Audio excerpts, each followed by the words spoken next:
My name is Mary Reed, and I'm interviewing Lawren Watson at the Public Library in Newport, Kentucky. Today is Saturday, March the 4th, 2023. This interview is part of the Kentucky Craft History and Education Association, KCHEA. All right. Lawren, tell us a little bit about yourself and your family, giving us an introduction into who you are. A little bit about myself. You know, there's so many chapters, it's hard to say who I am. When were you born and where were you born? Let's start there. I was born in Covington in 1957 and grew up in Campbell County, went to college at Eastern Kentucky University. Went into the printing industry for 9 years, worked my way up to production manager, and... Was that here in Campbell County or? Yes, it was. Okay. Yes, it was, in Northern Kentucky. I've been in Northern Kentucky my whole life except 1 year when I lived in Cincinnati. It didn't take, so moved back to Northern Kentucky, and in the printing industry, I found that I wasn't a good fit. And I was kind of obsessed with pottery, so I started my own pottery studio. How did you get involved in pottery? Let's back up a little bit. Ah, that's an interesting story. Yes, my mother was an artist. Oh. And she dabbled in so many different things in her lifetime. But one of the things she was doing was as an art critic, writing articles for City Beat magazine.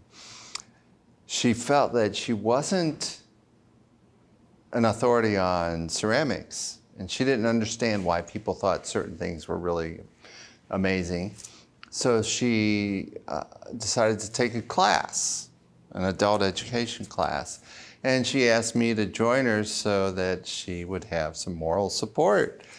Well, she was a bust at it, and I was a natural, and I just kept taking classes at the university level. At this point?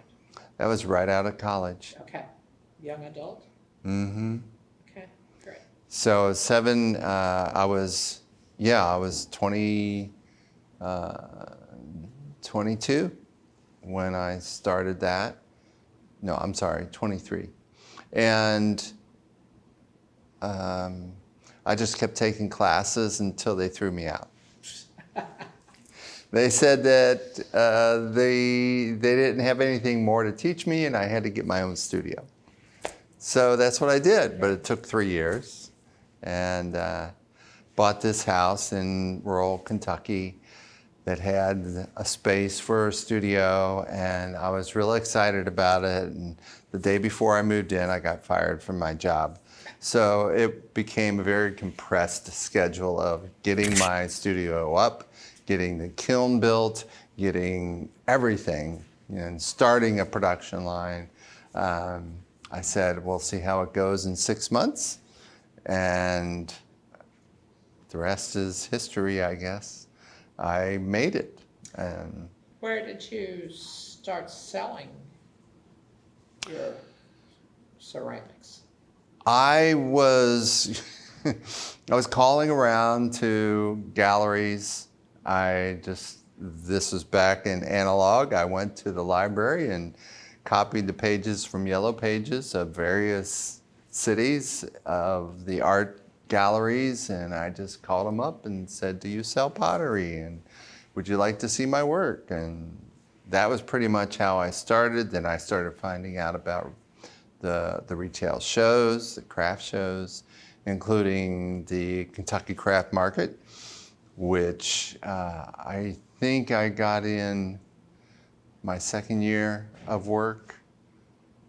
It was pretty quick. So from there, it was just... Do you have any idea of what year that was when you were juried in? Let me see.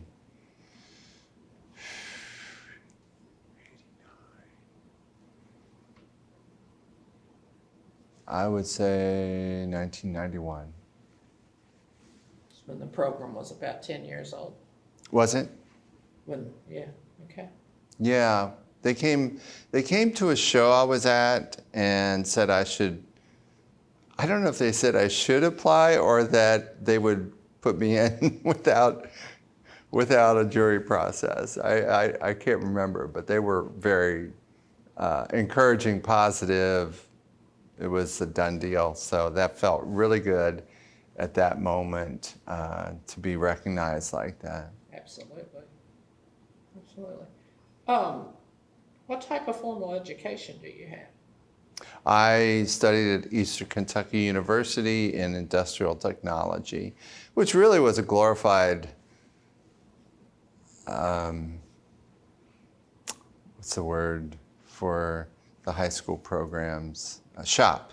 Oh, It's a glorified okay. shop. I learned woodworking, I learned electrical, I learned metalworking, graphic arts.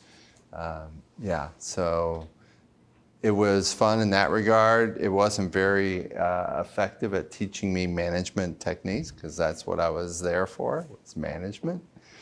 So, it was a degree, and so people were anxious to hire me. I actually ended up at a small company, so small that I was their first full-time employee. Jeez. Did you get a teaching certificate? Or? No, I did not. Okay. I did not want to teach high school. Okay. I did not want to teach high school. You know, No. today they've eliminated industrial arts. I'm sorry? They've eliminated industrial arts In the college? in the high schools. In the high In the schools. high schools, they've taken all those programs out. Now there's tech schools that they're putting back in. Yeah, well, that sounds like sort of like Scarlet Oaks here in Cincinnati. There, Scarlet Oaks trains people like welders and Okay. things like that. Yeah. Yeah, and they can do it while they're in high school. Right. Yeah. Yeah. Huh. Okay. And other schools will bus their students to there. Not everybody is a white collar worker. You need those blue collars. Yeah. That's right.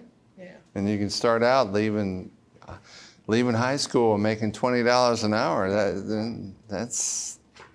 And I think that they're adding at EKU what they're calling manufacturing degrees. So it's teaching manufacturing, yeah. So that you can come out and go right into a factory job, I guess. Yeah. Well, that makes sense because there's, people are not prepared for that. But I also think it's creative and they want you to develop something, to be that entrepreneur, to get that patent, design something in manufacturing, to advance manufacturing, even. Whatever. Interesting. That's what I love about that is that it's not assuming just a worker mentality, but that everybody's creative. Yeah. So with your pottery, you did cold calls to galleries and started getting your work out that way. Did you study under anyone with your ceramics? Well, I was lucky because the university was turning over teachers quickly. Neal Jowaisis was my first teacher. He had been there for years, had a reputation as kind of a radical. Now, was this at EKU or At NKU NKU? for ceramics. That's where I studied ceramics, was Oh, at okay. NKU. And who did you say that teacher was? Neal Jowaisis. How do you spell that? Neal, Neal, Okay. Jowaisis, Jowaisis. I would never have guessed that one. Okay, Yeah. all right. And then he left to go to an ashram or something like that in Japan. And during a sabbatical, Patrick Dougherty took his place. Patrick Dougherty is still working in Cincinnati. So Patrick was, he had graduated his master's from, what was it? Up north in New York. Anyway, really good program, really exceptional program. So he was a really good teacher. And so that was for 3 years. So I got 3 years with Neal, 3 years with Patrick. And then they hired Anna England. She's still in town, retired from the university, but she actually has an exhibit coming up this Friday. Oh, cool. Yeah. So Anna was very different from Patrick and Neal in that she did not study wheel throwing or functional or anything like that. And actually she had to learn herself. But at a certain point after a couple years, she said, actually, I think she was not pleased with my focus on wheel thrown work or functional work, and said that I needed to get my own studio. So I think she was worried about her reputation, and that's fine. What was interesting about that is that how many years later? In 99, she calls me up and says, Lawren, would you like to be a professor at NKU? And I said, what? She said, well, I realize that there are some people that are really good at wheel throwing, and I don't know enough to teach them. Would you become the wheel throwing professor? So I just found that so ironic, but I took advantage of it, and I taught 3 semesters, not sequentially. I just did the spring when things slowed down. But that was a wonderful experience of teaching until the last semester. The third year, I got one of those activist troublemakers that kind of ruined it for me. But I also realized that the teacher, Anna, said, well, they're paying $3,000 a person for this class. And I said, no wonder they're so demanding. So I didn't do it anymore. And actually, I asked to do it some more, and she said, well, they require terminal degrees for all classes now. When you say an activist, what do you mean? Was it somebody who questioned everything, or? Sort of. She questioned everything about me. Oh, okay. Yeah, I wasn't qualified. I didn't spend enough time there. I was too demanding. Okay. Things like that. And during the evaluation, I would leave the room. They're supposed to all be silent. She was gathering votes to get rid of, Okay. to make me look like Satan or whatever. Okay. Met a few of those. Yeah, and she probably knocked my score down so far Anna wouldn't be able to hire me again. Okay. When you left the business world and went out on your own as an artist, was your family supportive of you, or? Oh, well, as I said, my mother's an artist, so she knows a lot of people that decided to start their own business. And so I remember one night we were at a party of art professors, primarily. It was all artists, and so there was all this energy, and I was getting all excited, and I sat her down and said, I'm going to be quitting my job and starting a pottery studio. And she started crying, not out of joy, but out of terror. She was so afraid that I would go broke and that she would have to support me. So, Typical mom. So that never happened, and she was very proud of me. Good. All right. And encouraging. I think she would have been just as happy if I had went back into the printing industry and made a steady paycheck at any point. So, yeah. Yes. They like to worry. Yeah. Very much so on that. Okay, so what did the Kentucky, being part of the Kentucky Craft Marketing Program do for you as an artist? The Kentucky Craft Marketing Program was an amazing level of support and financial opportunities because of the craft market program once a year. That was,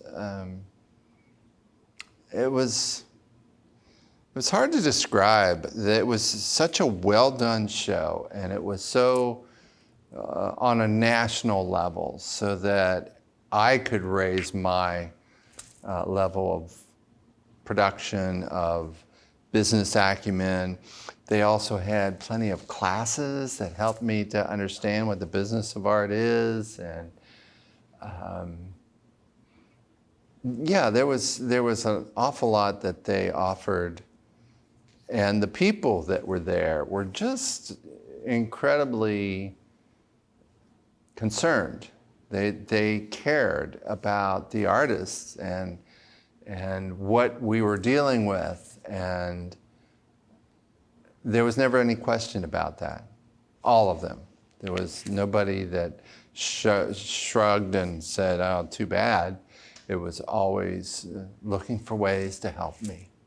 As an individual? Yeah, as an individual. Yeah. Yeah. Yes, absolutely. I always thought of them as my family. Yeah. And they were hand-holding. If you had an issue, they would find a way to assist you to that next level of professionalism, I think. Yeah. Yes. The encouragement to go to New York and see what that's like. And what I loved about New York, going to the New York show, was realizing that I'm there, I'm at that level, quality-wise. Expanding into that space was a reach. It was a stretch, but I knew the quality of my work was at that level. Did you go as an individual with your own booth or in the Kentucky Market booth? In the Kentucky Market as part of booth. So then you also had the potential to reach the international market. Yeah. Yeah. Did you sell international? No. Okay. No, I did not. And I really didn't want to. Okay. The complications for shipping, for somebody in jewelry, paper, artwork, that might be easy enough. But with pottery, it was so many hoops to jump through, so much paperwork, so much cost. It just wasn't. Yeah. We did a little bit of international shipping, and it was interesting. Steep learning curve, but craft marketing helped facilitate that, to give you the confidence to take that step, to do that next thing. Yeah. Wire transfers. Our bank had never done one before, my local bank, so that was interesting. Yeah, right. Yeah, that was interesting too, which you're right. But they, if that was the help you needed, they would find the help to assist you. Yes. Okay. So have you belonged to other arts organizations?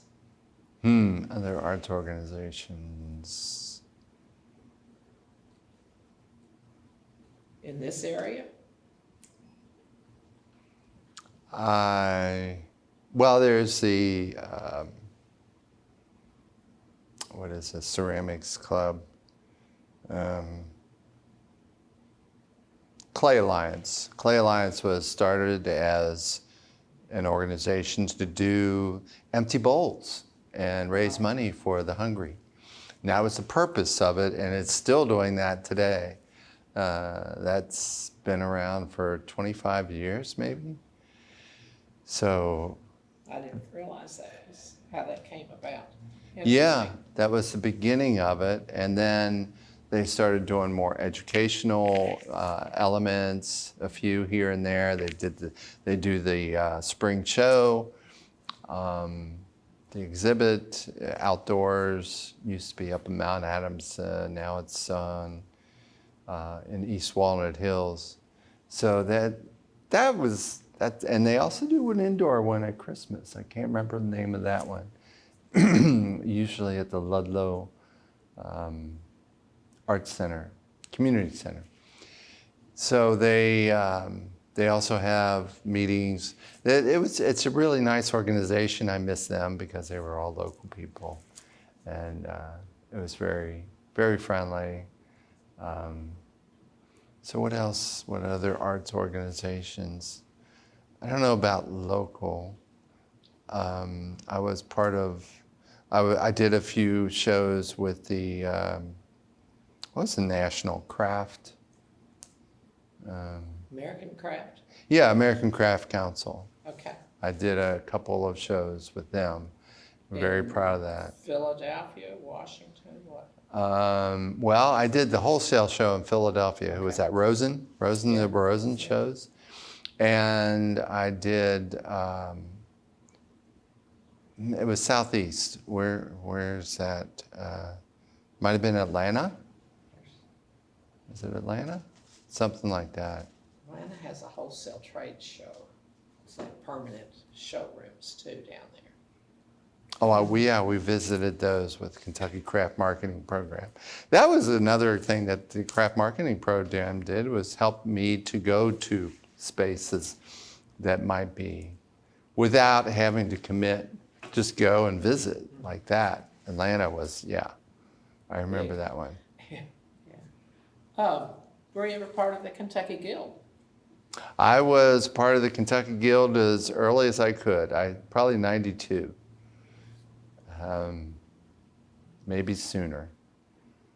And I was in their shows until I retired. And I was also officer. I was a president at one time.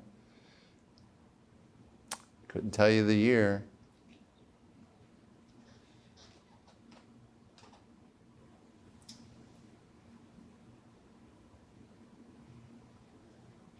Early 2000s. Yeah, it was early 2000s. Yeah, I probably have that date somewhere. Sure I do. Yes, I remember working with you there. Yeah. On that. Yeah. So tell me about the guild shows and what the guild did for you. Oh, I loved, I remember you talking about the shows when they first started, and other people, and that it was almost impossible to keep your booth filled, and those were wonderful stories. But that wasn't the case when I joined. It was, and what I did learn is by looking at other people and seeing how they did business. That really helped me to raise my game, because I realized that I was playing small. I do this and this and this, and it was like, no, you gotta look big, and that was a really good lesson to learn. It took me a long time to learn it, a long time. Eventually, I got it, and I'll just add this. The ironic thing was I figured it out, and I knew how to set up and what to do and all of this, and then I left it, and I went back to playing small. It was funny. It was like, oh, well, let me make it inaccessible. So the guild shows were outdoor retail shows, correct? Mm-hmm. Okay. Outdoor retail. So did you set up differently for that as compared to the indoor craft marketing shows? Not a whole lot. I didn't have a different set of shelving. It was the same shelving. So considering that most of my shows were outdoors, it was sometimes an adjustment to come indoors in the winter, because I got used to spreading myself out, and then I had to try to fit So then that was also the lesson that it was important to get a double booth. But no, it really wasn't any different. Sometimes I wanted it to be different. I wanted it to be more exclusive and fancy, but that really didn't sell. I knew that I had to pack the shelves, and that's what sold. Sounds crazy, you know, but it's true. It's true. And I remember at the Craft Council, American Craft Council show that I was at, one of the artists that I adored was talking to somebody in a booth and said, "Oh yeah, this is much better. You got lots more stock in here. You want to fill up these shelves." And I'm like, "Oh, I get it. Now I get it." Okay. What was unique about your ceramics that set you apart from other potters? What was unique about my pottery? When I decided to start my pottery business, I knew that there were two directions to go: traditional or authentic. Not necessarily contemporary, my work was contemporary, but those were the two, and I decided I was going to go with authentic and just be as creative as I could and enjoy making what I make and developing new ideas and new styles and new glazes. And because that's the way I am. I'm not satisfied to sit still and just stagnate and be a production machine. That doesn't sound like fun to me. So I enjoy the creative process too much to just say, I'm going to do all this work and it's going to look just like so-and-so's. And so that was my start, and that's what I stuck with. Did you have specialty pieces? I'm not sure what you mean. Teapots. Oh, I see. What was I known for? Yeah. Yeah. Well, I think I was known for my teapots. And what was interesting to me about that is how they just kind of developed. I had never made anything like those before, but as I kept expanding on that and then creating more and more complex handles and really paying attention to the design, how the spout would make the pot move, or even to tilt the pot and start. There was a certain point after my recovery from cancer where I looked at pots as anthropomorphic, of course, and in that sense that we as human beings are formed by the things that happen to us. And there are some good things and some bad things. So the scars are part of our beauty. And that's what I tried to do on my pottery, was to manipulate the clay in a way that indicated, I wouldn't say an abuse, but there were indelible marks in the clay, and that was the interest. And that was another thing that I would call a signature for me, is that I continuously did that after that experience. I love it. Not perfect, but beautiful. Yeah. Yeah, not perfect, but beautiful. I remember how your handles, your lids had like curlicues. I wish we had a piece here. Yeah, well, he can put one in here. Okay, so pretend it's there. Okay. Yeah. Yeah, the curlicues were a sense of movement for me, almost as much as the marks on the clay. But it was also another case of let's push the technical, because those were really taking a risk on surviving. One of the challenges with clay is that it has a memory. So when I do the indentations on the pot, I knew that it was going to come back a little bit. And when I curled those handles, I knew they wanted to turn back a little bit. They would do that in drying, they would do it in a firing. So there was a lot of learning to erase that memory on those handles so that they would stay where I intended. Now, did you use traditional clay, or did you use ceramics, or what were your pots made out of? I used a porcelainous white stoneware, and it was not straight porcelain. I wanted the advantage of a little more tooth. I liked it, the feel of it, and it's easier to throw with. I love porcelain. I love how porcelain feels, but as far as a production thing, it was prohibitive. And it really didn't add anything to my color. So the white porcelain stoneware provided the right canvas for my colors without having to be translucent.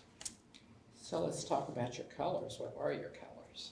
Well, I remember experimenting with glazes out of Ceramics Monthly magazine. And there was this one glaze that I really liked. It was a blue glaze, and it's a well-known glaze. And you know, you can go to any listing, any book, it shows this glaze, this blue glaze. It was a copper glaze, and I decided to experiment with it and see if I could get other colors. So I developed a magnesium green glaze that was fluorescent. And it took a long time because the copper glaze had like 2.5–3% copper in it.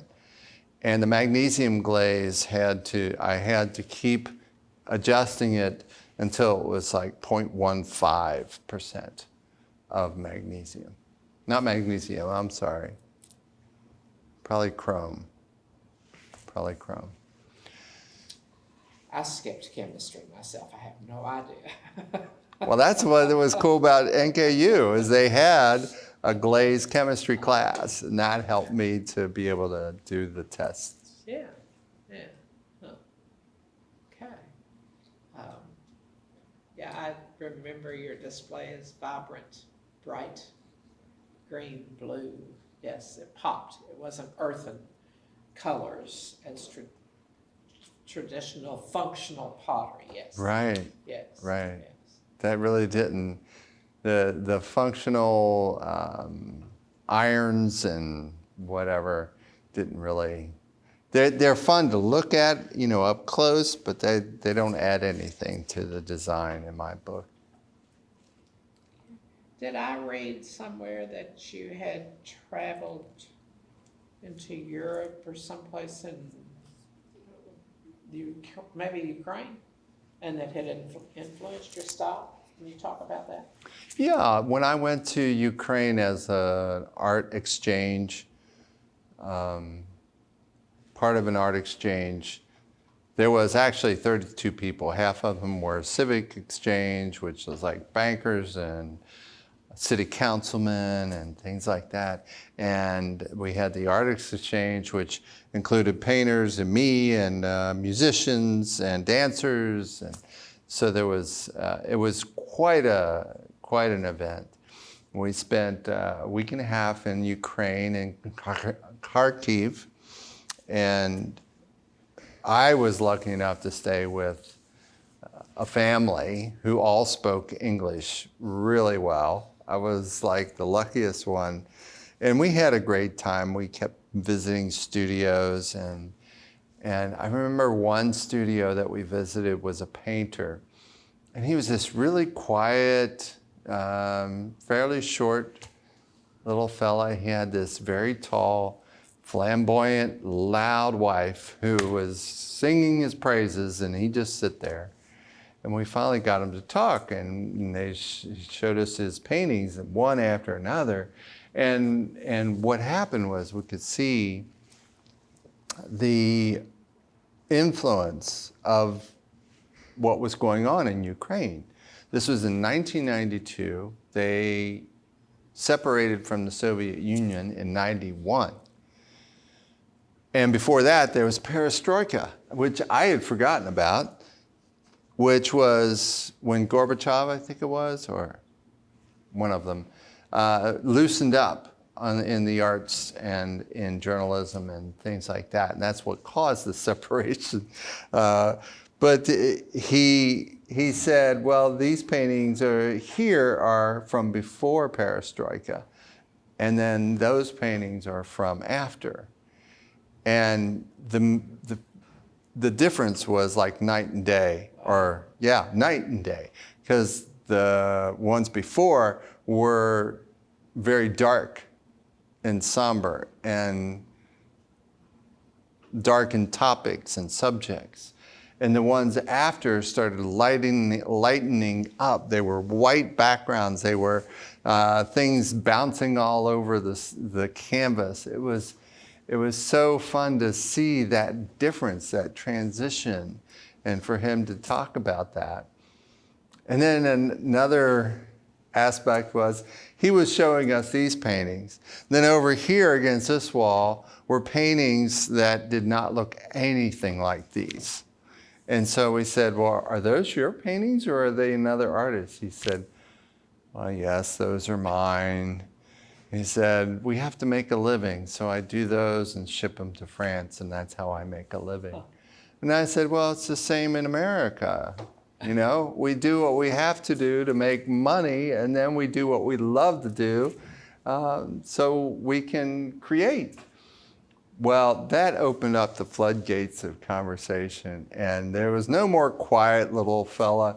And we just, of course, there were a lot of vodka toasts, and but part of what I learned from that was that playful sense that he showed, that transition.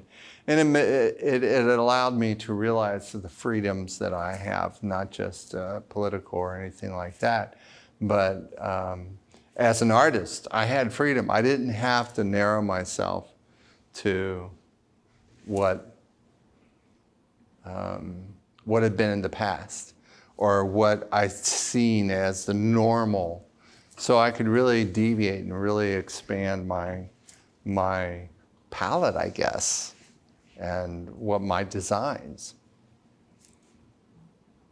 Then I also went to France in 2006 and really enjoyed meeting some artists there and seeing some exhibits. There was a series that I did that's in the exhibit at Behringer Crawford. There's a piece that represents that. It was a series of teapots that had been formulating in my mind. And so France helped me to say, okay, I'm just going to go in this direction, this unusual direction, and just see what happens and have fun with it. I fell in love with those teapots. They never sold, I'll admit it, but sometimes selling is not the gauge of whether anything's good. So that was a great experience to feel that energy from France and create those pieces based on that. So did you travel to France on your own, just independently?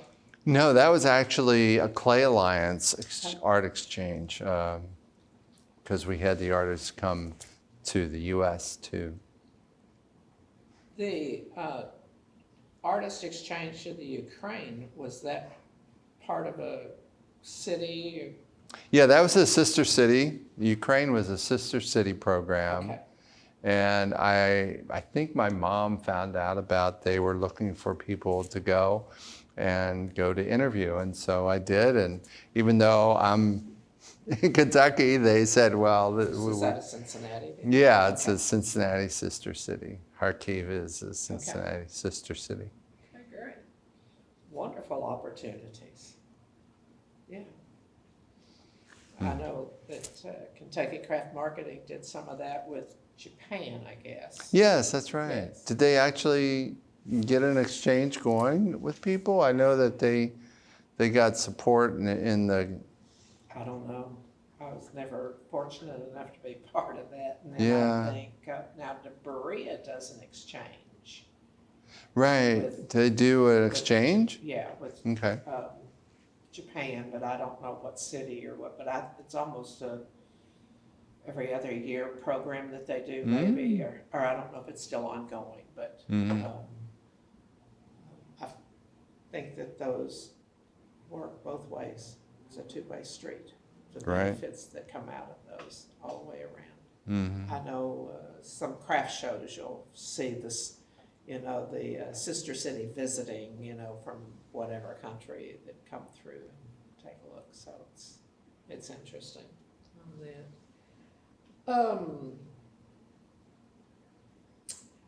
Okay, are you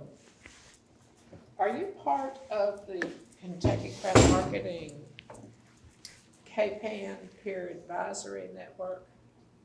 Can you talk a little bit about that? Yeah, it's an interesting story for me because KPAN we went through the training together. I was thinking so. Where was that, Somerset or? I think we were at Mammoth Cave. Yes, it was Mammoth Stayed with Cave. Sharon and got so drunk. Yes. I won't mention that here. Edit that out. We got stories, Dan. We got stories.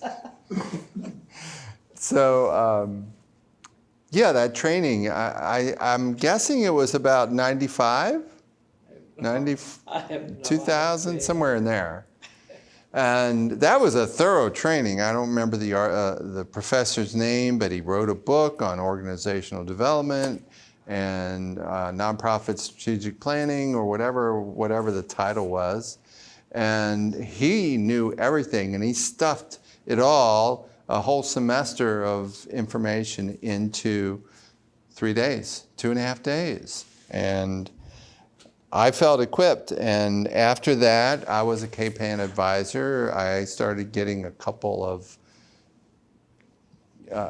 grants for that, and I remember I worked with a arts organization along the Ohio River in Maysville,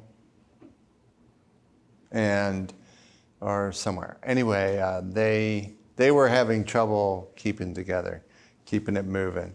So I went in and did organizational development. I did some business development and product development with some of the artists in the program.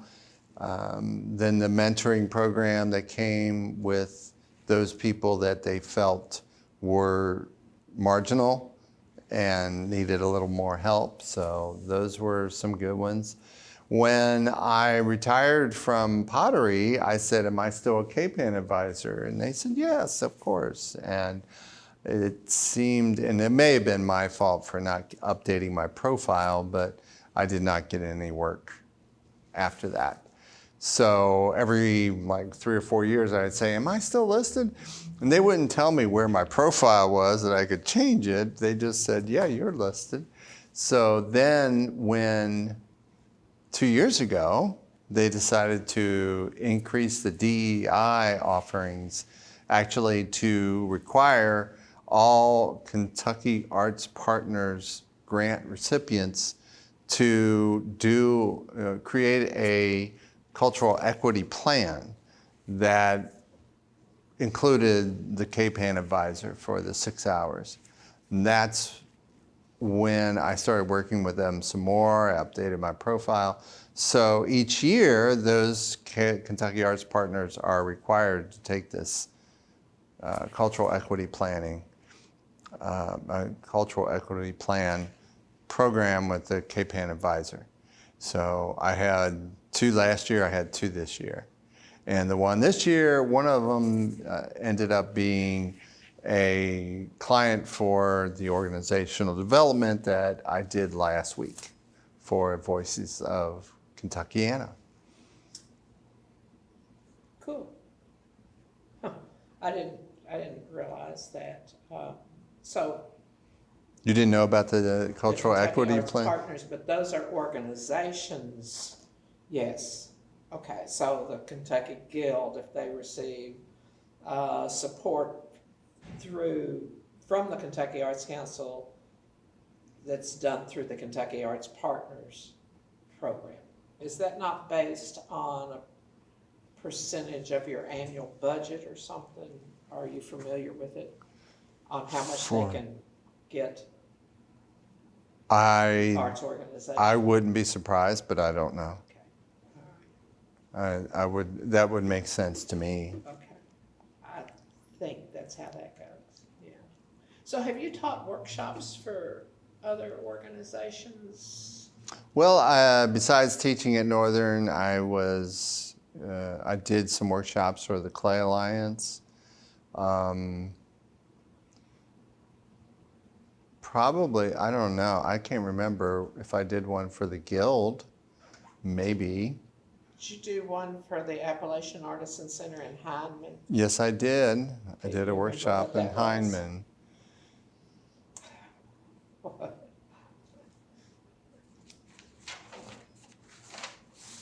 I don't. You know, I don't think I led one, but I went to one. I went to a program for, was it Kentucky craft marketing people, or it wasn't Guild people? I remember getting there. I remember that's the only picture I remember of walking into the room the night before. I'm sorry, Okay. it's a blank. I'm thinking we hired you to come in and teach a workshop on something, but I don't know what that was. Maybe I did teach. At an artist gathering. Yeah, it was an artist Yeah, gathering. Yeah, that's what Yeah. they called it. Yeah. Instead of having Eastern Kentucky come into Central Kentucky to do workshops, we took the workshops east to the, Yeah. to hit more people, to target more people. Yeah. So, I don't know. I'm drawing a blank on what the workshop was. They were, yeah, me too. So have you participated in a lot of exhibits or any really famous galleries? I would say not famous. I was included in some exhibits. I applied to a lot, but there were exhibits that I got into around the country, and if I pulled out my old resume, I could make a list. Okay. I was just thinking about another workshop that I did was in New Hampshire. No, Hartford, Connecticut. That's where it was. And I remember thinking this was a great space, and I just had a blast. It was a whole weekend workshop. Was this teaching ceramics or a Yeah. business? Okay. It was teaching ceramics, wheel throwing, large forms, forms that were put together, assembled, how to do my handles. You know, one of the things I remember I learned from doing workshops is that people go to workshops to learn how to do something, but doesn't mean they're going to do it. You can pretty much count on they're not going to do it because it either doesn't fit their work or they're not going to pursue it. They're not going to learn enough to do it well. And so that's, you know, because I used to think, why are you coming to, you know, do this workshop for us and giving away all your secrets? Well, they're not going to use them. Yeah. They're not going to become your competitors. Right. They're not going to become your competitors. Yeah. So why not? Show them everything. Yeah, I agree. I also found that competition is the best thing you can have. How so? It makes you better at what you do. Oh, yeah, it makes you better. And you Raises can you. also distinguish yourself even more because they're not going to exactly look like yours. Right. You know, and there's going to be something to compare. The other thing that I liked was when people started imitating my green, the public recognized it as a trend. And then I became more popular. Cool. The more people that were making that green, the better off I was. Okay. Interesting. Isn't it? Yeah. Yeah, because then it becomes like, oh, this is a thing. Okay, let me get that one. That's the best one. So have you had any awards or honors bestowed upon you for your ceramic work? Yes, of course, my favorite is the Kentucky Craft Marketing Program's Artist Emeritus Award. That was in 2008. I had received a diagnosis from my doctor. I was going to have to retire. So I had to, it was February. I called up the craft marketing and said, I'm sorry, I'm not going to be at the show. I'm going to have to cancel. I don't know if you'll give me a refund, but you know, here's what's happened. And they were like, oh, that's terrible. But you're coming to the awards dinner, aren't you? And I said, well, I really don't see the point. You know, I'm done. And they said, but you're getting the Artist Emeritus Award. So the irony of 20 years of this career, and the peak, the culmination of it is when I retire. And that, Yeah, that's about right. it's about right. I know, it was perfect, really. So I said, yeah, I'll come to the award dinner. Well, the day of the award dinner was a blizzard. I mean, a blizzard. They closed down the highway, blah, blah, blah. And I didn't get to go. Oh. I mean, the irony of all of that was just really amazing. But I'm very proud of that award. I've been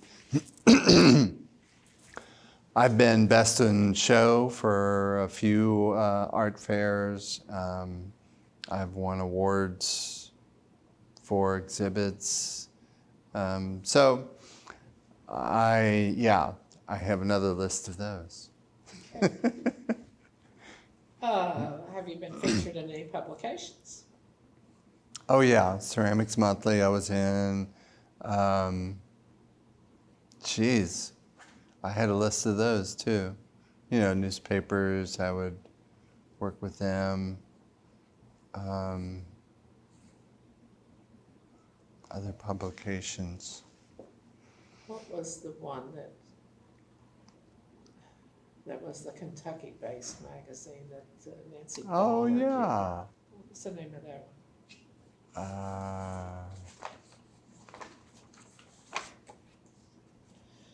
Around Kentucky? No. No, that wasn't it. Let's see. Thinking I may have read that somewhere.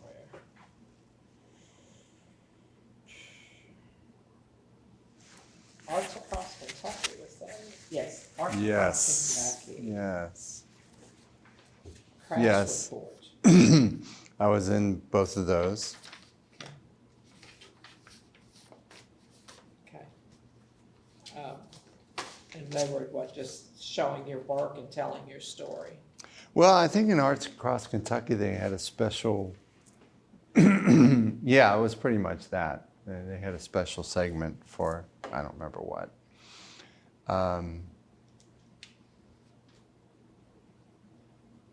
What was the other one? Something report? Crafts report? Uh-huh. Was that the American Craft Council?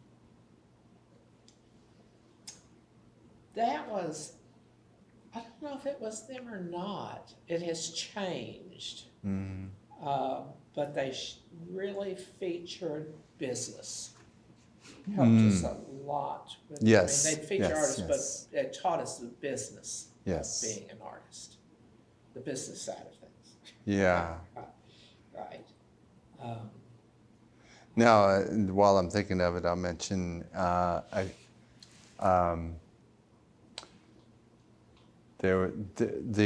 there's a art magazine, online art magazine. It's not physical, that has received international acclaim that I wrote for a couple of years. Ikai, which is AKAI, I think that's it. Okay. And yeah, the founder passed away recently, but I think it's still going on. But I wrote for them as an art critic. I would go to art exhibits and Oh, cool. write an article about what I saw. And the highest compliment I got was that you have to submit it to Mr. Brown, and then he would edit it.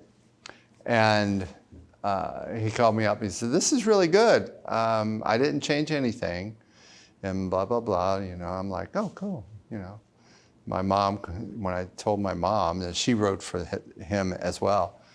And she said, "What do you mean he didn't change anything?" I said, "Well, he just said it was fine. It was good the way it was." She said, "He never lets it go. He's always editing. How did you do that?" I thought, well, maybe he was just being nice, so I'll write again. Or she trained you well. Or she trained me well. Way to go, Mom. Yes. So did you have collectors of your pieces? You know what? I'm finding some of those collectors sending me emails and asking, you know, do I have more work? It's funny. It's like, that was, you know, I haven't made anything in 15 years. So it's been 15 years. Yes, 2008. So tell us why you had to get out of ceramics and quit producing.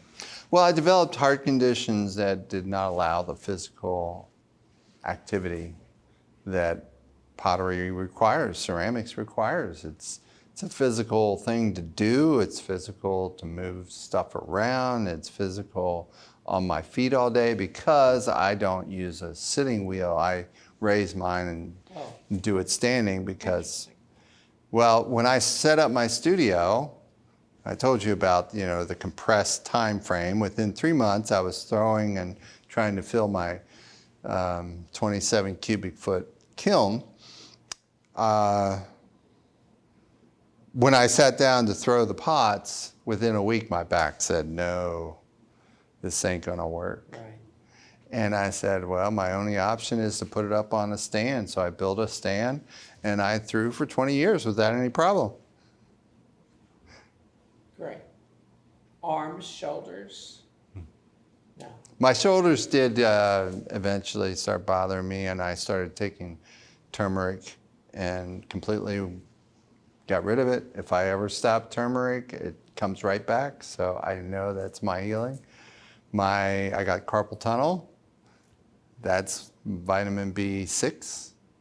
And so as long as I take vitamin B6, my carpal tunnel is not in existence. Cool. So yeah, there are things that happened, but I found ways to heal.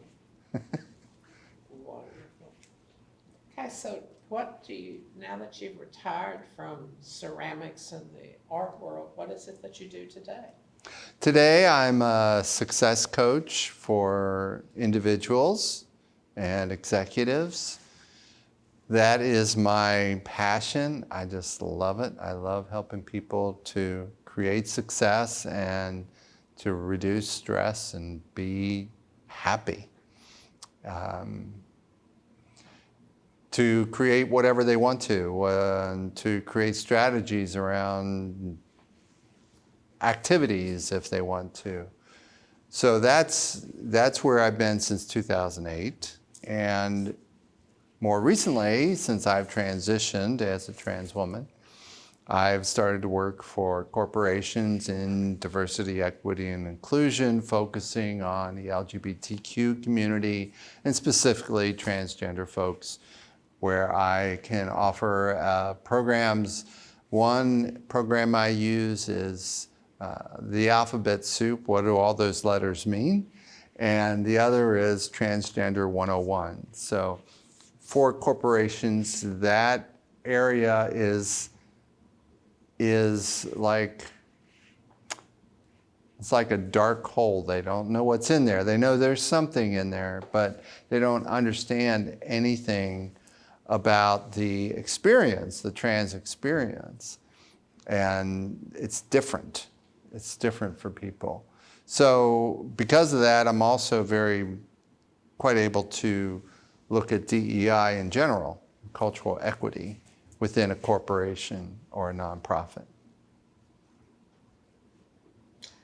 So how did you get into coaching?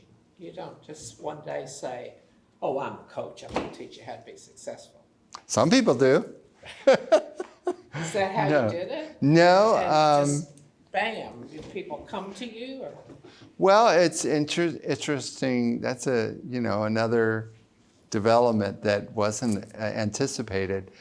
I was working on a business, an information product business, based on book studies that I had been conducting for my church. And the systems that I used were like complete systems that had everything laid out, templates, all this stuff, all the instructions and everything ready for them. And when I met this kind of guru of product information, he said, yeah, I can sell this. And so I was real excited about it, but he realized after a while that there really wasn't a market for it in the general public. People's attention span was too short for these kinds of more involved book studies. So I was working with a business coach at the time, and they, as I retired, I was like, okay, I'm working on this product information. That didn't work. So then when I was talking to the business coach about what my next steps might be, she said, you should take this course, this program of coaching with me so that you can figure out what's next. So I did, and I said, I love this. This is what I want to do. So she trained me, and I put my shingle out there and started doing presentations, public speaking, to get people to know who I am, to know, like, and trust me, and got clients. Interesting. Yeah. And it just has evolved. It has evolved, Right. yes. All right. Amazing. Is there an interesting story from the craft world? You've told us several already that you'd like to share that I haven't touched on. Interesting story.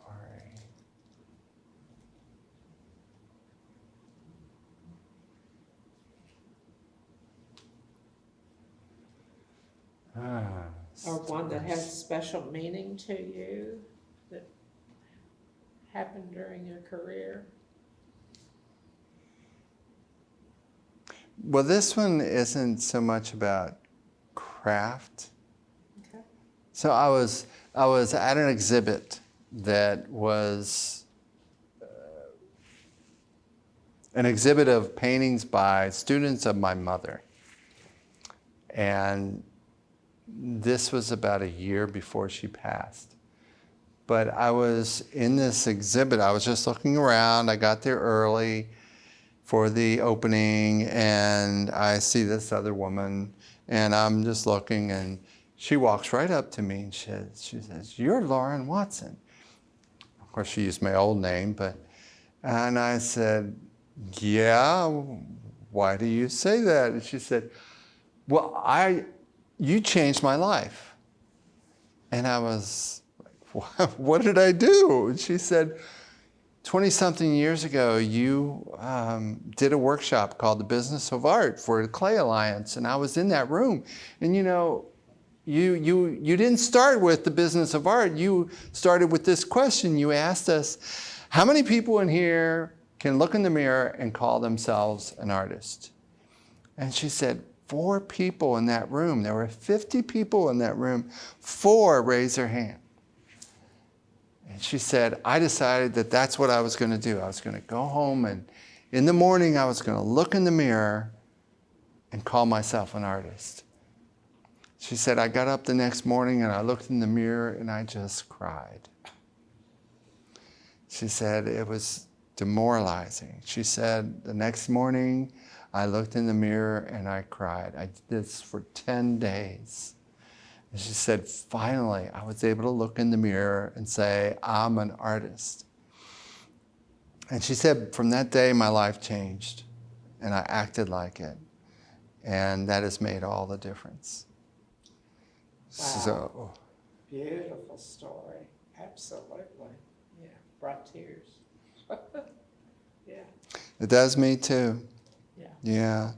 So that to me was like an indication that coaching really is the right thing for me, because I can pinpoint things. But it was also a realization that my art career had some value. Yeah. Absolutely. Yeah. And one thing I realize, the further I get away from it, the further I'm able to look back in a more objective way. I can see some of the amazing things I did, the work that I did. It's like a different person. It's like, wow, really? That was me? And also the people that I knew. You know, if I see somebody on Facebook, I just go, oh yeah, I remember them. So it's the people as much as it is the work. I think I always call it my craft family. Yes, we may not know what their last name is, but we know all about them. That's right. That's right. Because you spent 3 or 4 days right next to them at Yeah. a slow show or something. Yeah. And yeah. Exactly. And, we're all in it together, Yeah. and we support each other. Yeah, and do it that way on that. So this has been an amazing interview. Is there anything else you'd like to tell us? Well, I just want to thank all those people that you're talking about.